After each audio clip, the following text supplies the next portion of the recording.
Texas boxing scene is here with Tyler Pacheco, who'll be back in action on February 18th in Corpus Christi on the Reddit promotion card. It's good to have you on, Tyler. How's camp going and how you feeling? Camp's going good. I'm feeling strong, feeling fast. I'm ready to fight. Excellent. Now, you're always ready to fight. You're a guy who loves to fight. We talked about that. You got your start in fighting in MMA. Talk a Yes. little bit about that because you didn't really have an amateur career. MMA fighter, you turned pro. Talk a little bit about your background in MMA. I started in high school. It was my senior year. I was getting out of athletics and football.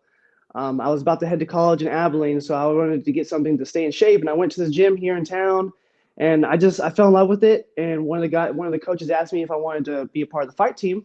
I was 17. I was really young at the time. I was getting beat up, but it was one of the things I loved, and I was getting better and progressively better and better and better. And then when I went to college in Abilene, I ended up deciding to stay there. Met a good guy named Brandon Ferran. So I started training with him for a long time, and then I turned pro, and it was just one of those things that once you start doing, you don't ever want to stop. So, okay, did you go to ACU or where'd you go? Yeah, I went to ACU Okay, for 2 years.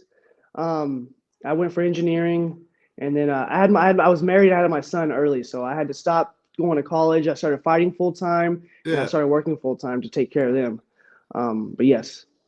Oh, so your son's about what, 5 years old now? Is that about right? No, my son is 12. My oldest is Oh, 12. I have four I was trying to kids. do math in my head. Okay, I got you. I Yeah. got you. Okay. I had him pretty early. I was 16 when I had him. So Yeah, I hear you. I hear you. All right. So, you MMA career. Talk about how many fights did you have in the MMA, and when did you decide to transition to boxing? I had four amateur MMA fights, and then I had five pro MMA. And then I hurt my knee in one of my fights, and I decided to go the boxing route. And once I met one of my coaches named Gino, he got with me. We got together. We started working, and then I fell in love with it. And I was pretty good. I was pretty good sparring with all the people, and I liked it. So at that point, I made the decision to transition over to boxing. It was kind of tough going from MMA to boxing. There's different aspects of the sport that you can't do in boxing that you can do in MMA, and then vice versa. But I love boxing. I grew up watching boxing with my grandpa, so it's an old pastime sport. And yes, so when I made that decision, it was just I had to do it. So I want to ask you about that training camp preparation for an MMA bout and preparation training camp for a boxing match. How are they similar and how are they different? And the weight cut, the preparation, the sparring. Kind of compare and contrast the two. MMA and boxing compared weight cut wise, it's pretty much the same. You got to do the right regimens, diet plan, meal plan, cutting the weight, sweating, saunas, water intake. Getting ready for the fight's a little different because you are in MMA. You have to go on the ground. You're doing kicks. You're doing all these other things, and just in boxing, it's just one aspect of the sport. But I thought it was going to be a lot easier transitioning over to boxing. But boxing is real technical. It's like a chess match. Yeah. So it's all about technique. So one thing that I learned a lot from transitioning from MMA to boxing is I had to improve my technique, my stance, my footwork, my drills. My drills became more precision, timing, making sure that everything was right. Because you can be the best in the world, but hard work and dedication goes a long way. So I wanted to ask you, right? So obviously you love to fight, and I grew up kid same way. I just love to fight. When did you realize that like you weren't like other little kids? Like you like to fight. Like baseball and other sports are cool, but I really like to fight. When did you realize that? First time I realized I love to fight is I was in the eighth grade and I got into a fight at the bus stop. And some kid threw a rock at me. We ended up throwing a rock at each other, and then we got close together and we just started brawling. And I remember I got up and had a smile on my face. And at that point, I was like, okay, all right. So I started getting into fights here and there in high school. And then really, my mom and my dad were like, hey, why don't you go just check this gym out? It'll give some aggression out. You can go train, you can learn some stuff. And if you ever wanted to do it, then you can go ahead and do it. So I went and did that. And it was it was life changing. It was life changing. When I went in there, it was like this is what I was meant to do. This is what I need to do, and it's a passion of mine. So yes. Yeah, the first time you go in there and you spar, inevitably you get your tail kicked in, right? Just I mean, Yeah. it's just And then at that point, it's sink or swim. Either I love this or I'm never coming back again. And the people who decide that this is for me, I mean, it's Yeah. it's instinctual. I remember the first time coming home, my nose was all blood. I was wearing a white shirt, it's covered in blood, and my dad's like, "So you're done with this now, right?" I was like, "No, no, we're just getting started now." Yeah. But I was the same thing. Like I was fighting a lot, and they wanted me to get some aggression out. So like, here, learn how to box. And then they put me in the sparring session, and I got destroyed, and I was bloody. Like I said, and I said, no, this is for me. And that's kind of, it's not for everyone, but if it's for you, you absolutely love it. So take me back to 2018. It's over 5 years ago already. You go to Oklahoma City. You fight an undefeated prospect from Oklahoma named Micah Stockton. Like I said, in Oklahoma. What's that like? And walk us through your pro debut. It was an experience. It was breathtaking. It was I went there. Camp was good. Weight cut. I dropped down to 125, so it was kind of hard for me. That's probably the lowest weight that I fought at before. But the training camp went perfect. We went down there. I came on weight, went in there, and it was a good fight. There was a tough opponent. Micah, he was a good guy. He's an older guy. He's been around for a long time. But I went in there and I showed my skills. Used my footwork, moving in and out. Everything that we went over, we talked about. I tried to utilize in the ring. Training is the most important part of it. You fight how you train. So when I go in there and I train, I give it 100%. So yeah, and it was a nice event. It was a celebrity event with black tie. Chuck Liddell nice. was there. I got to meet Chuck Liddell and shake his hand, take some pictures. It was an awesome experience. So it was one of the things I will never forget. So you actually get the win in your pro debut. I mean, was that icing on the cake? I mean, you won on every round. Did you dominate the fight? I mean, was it clear? Like, okay. Yeah, it was a clear unanimous decision. Then a couple months later, 5 months later or so, you fight again in Oklahoma on an ESPN card. Yes. Top ranked card. Famous card that we all remember. The Alex Acedo versus Lenny Z card. Gilberto Ramirez was also on the card.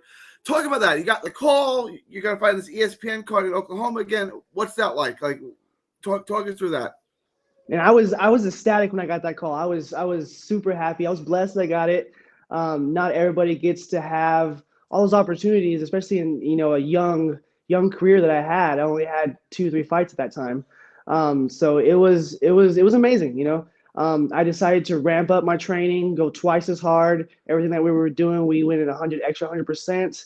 And then when we went down there, it was amazing. It was beautiful. The venue was big. There was a lot of people there. When I remember walking in from the dressing room and just looking up and seeing all the people in the crowd, and I was amazed. It was like at that point, every fighter has a little bit of nerves. They won't really admit it, but at that point, everything was gone. I had a smile on my face. I walked in that ring, and it was a good fight.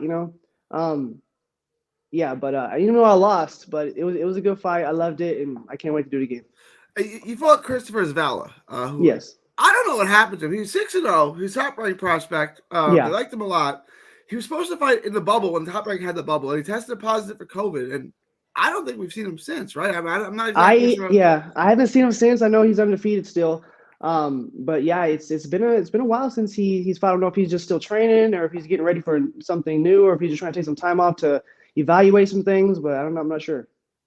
That I also want to talk about that because you go from fighting at 126 and you jump up to that was at 126 or 128, right? Yes. And then you jump up in weight.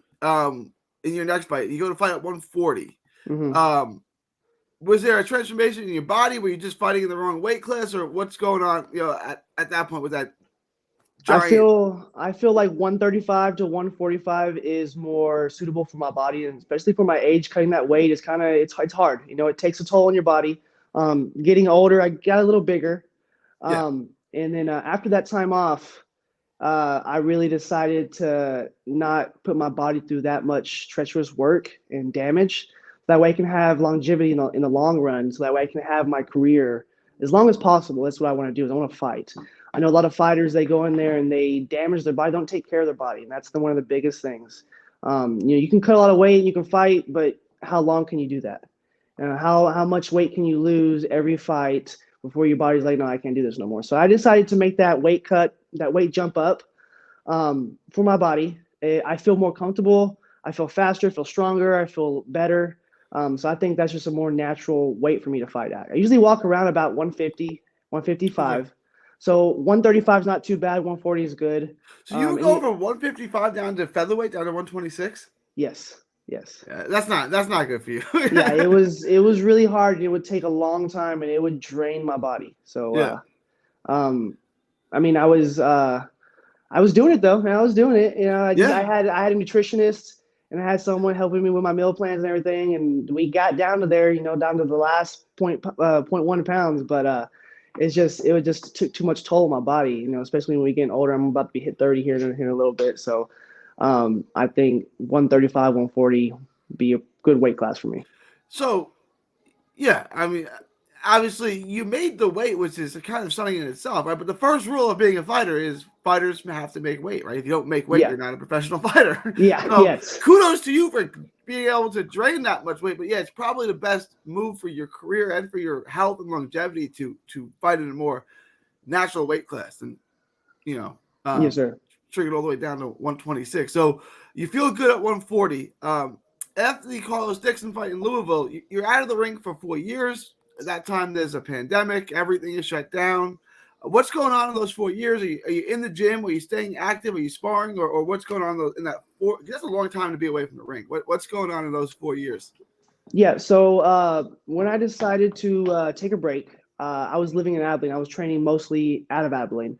My son and my family lived in San Angelo, so I decided to take a break and move back to San Angelo, spend some time with family and my son, get closer to them.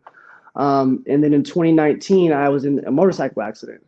I was clipped and I busted my head open, dislocated my lip, popped my hip, and dislocated my elbow and my shoulder. Had a big contusion on my forehead. Had some, bad road rash. It was a pretty bad accident, and I thought I was done. At that point, I wasn't doing nothing. I was just recovering. A year went by. I tried to go to the gym, and it was painful. So I gave it a little bit longer. I gave it another year, and so it's been about 2, 3 years now. After that, it was I really wasn't doing much. I was focused on working. I started my own business, so I was doing that mainly to support me and my family. And then it was last year, around August, I just had this itch that I wanted to fight again. So I started going to the local MMA gyms and sparring with those guys, just doing some boxing rounds, getting back into it. And August, September, October, November, and then December hit, and I got a call from a promotion in Pennsylvania. And I was sitting down watching TV, drinking a beer, and my wife was sitting right next to me. I got the call. He was like, "Hey, you want to fight?" And I was like, "No, I haven't fought in 4 years. It's been a while. Like it would take me a lot. I need a good training camp." I'm like almost 160. He's like, "Well, what can you make?" I was like, "And what? How many days do I have?" He said, "You have 8 days." I was like, "Well, I don't think I can do it." He called me back the next day and said, "I'll double the pay." And I was like, "Okay, Oh, I got well." a family. I do have a wife and a family. Yeah, I was like, and Yeah. it's close to Christmas time, so I was Yeah. like, okay, well, let me talk to my wife about it.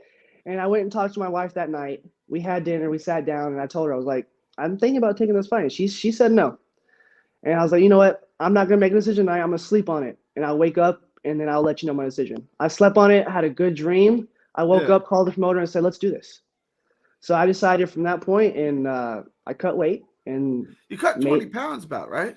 Yeah, I was 156, and I cut down to 140. Yeah, 16 pounds. Yeah. So it was a hard weight cut, especially I hadn't done it in so long. But my body's I did powerlifting and wrestling in high school, so my body's been weight cutting since I was 10 years old. So I've So, been go no, ahead. go ahead, go ahead, go ahead. No, I just my body's used to that. I've been doing that for a long time. So the weight cut's not that hard. I thought I was gonna have trouble with it after 4 years of not doing anything, but once I started getting back in the gym, it was just everything came back to me. It was like muscle memory, and then boom, we was off at it. I wanted to ask you about this, right? Uh, oh, first off, you said you have a business. You want to give your business a shout out? What's Yeah, I have my own construction business called Pacheco's Handyman Service. We do remodeling. We do anything. If it's broken inside the house, we fix it. So plumbing, electrical, anything you need, garage doors, I do it all. So That's throughout. I just had a garage door issue. yeah. And that's everywhere throughout the Abilene area. Is that Yeah.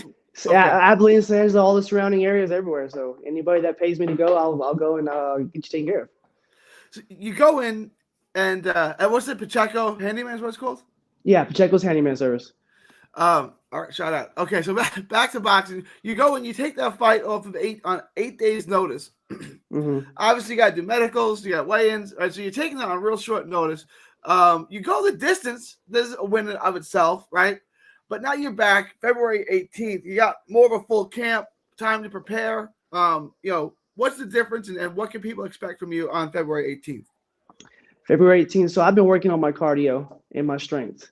One thing that I felt like I was lacking in this last fight was my cardio was not there. Being out 4 years takes a toll on your body. That cardio depletes rapidly. So over 4 years' time, you could just imagine how much cardio is gone. So that's one thing I worked on this fight camp is I ramped my cardio up to 200%, got it to the level where I need it to be. So I've been working on that. Been working on strength, combination, technique. And you're gonna see a good show. I'm gonna go out there. It's gonna be first round. I'm gonna knock him out. I was gonna ask you. So you're fighting Travis Crawford, a pretty good fighter of himself. Are you familiar with Travis? Do you know him at all? And what do you kind of expect? I know you're expecting a first round knockout, which I love it. I don't know him personally, but I've seen his videos. I've heard of him. I've looked him up. I've seen his fights. He's got good technique. He's a little taller than me. He's got longer reach, but I got a good game plan. And I'm going to go out there and I'm going to execute. And February 18th, everybody's going to see and remember my name and make sure that you're going to call me back. Everybody's going to want to see me fight again. And then moving forward throughout 2023 and in the future, you're still 28, so you're still young. Yes. What's the future for the rest? Do you want to fight again? How many times do you want to be fighting? And what's kind of your future plans? See, I've been asked that before and really haven't had an answer. But if you're going to ask me now, my main goal for all of this is one, to prove to myself that I can be the best I can be. And I want to win championship belts and I want to be a champion. That's my main goal is I want to win some belts. I want to be top level. I want to get to the point to where everybody's going to remember me and know who I am. I'm going to open up my own gym one day. And then the money that comes along and the fame that comes along with it, that's just an extra bonus on top of that, A lot of people fight just for money and fame. No, I don't do that. I fight for me, and I fight to. I want to be a world champion one day. So that's my ultimate goal is to do that. So you're back in Texas for the first time since 2018, right? So it's been about 4.5, almost 5 years since you fought in Texas. What's it like to be back home?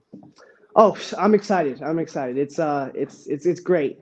It's close to my hometown, so I'm gonna have family and friends coming. Everybody's gonna be watching it online, so I'm very excited to put on a show for everybody. I can't wait to go out there and perform and show everybody what I got. I want to ask you, you got fights Kentucky, right? Oklahoma. Yeah. Yes. So many fighters, without a promoter, right, can't find. What are you doing right that you're getting all these calls, for these fights all over the country? I'm not sure. What I do is I post my training videos, and I'm active on social media. And I have a lot of friends on social media that are fighters and promoters. So they all see my work. They all see my dedication. They all see the time that I put into all this, my hard work. So I guess they see that and they want someone who out there and knows going to put on a show, not going to give them bullshit about weigh-ins, making weight and, showing up to the fight or, last minute backouts. I don't do any of that stuff. So I think their promoters see that and, they know I'm about what I say, so they call me. And I guess I've been blessed. I've been getting real lucky. So, Tyler Pacheco picking the first round knockout on February 18th in Corpus Christi. Thank you for your time. I appreciate your time. Looking forward to seeing you fight on February 18th. Tell everyone where they can find you on social media and give your handyman service one more shout out. Yes, Pacheco's Handyman Service in Angelo, Texas, serving all the surrounding areas. Everybody can get me on Facebook, Instagram, Twitter. My name is Tyler Pacheco. You give me a shout out, give me a follow, thumbs up, like. Get ready for February 18th to be a good show. I appreciate it. Thank you. God bless you. Thank you for your time. Yes, sir. Have a good day. You too.